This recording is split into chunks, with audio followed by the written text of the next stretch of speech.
äge on, kui saad Kumoku tööle minna, mitte vastu tahtmist ja kui tadi noortega koon.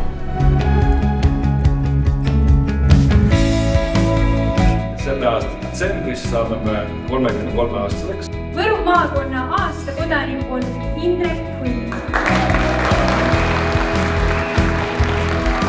See oli nüüd kõige üllatus.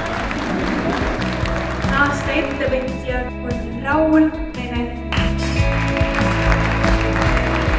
Ettevõtliku inimesena tahan öelda, et kõik asjad tuleb teha e-teada. Kohe! Noored ütlesid siin väga ilusti, et kui sa oled juba selle ettevõtlusega alustanud, siis on jube raske sellega lõpetada, tahaks ehitada veel suuremaks, veel ägedamaks ja kui see on tehtud, siis võtad järgmise ette ja siis teed järgmise suureks.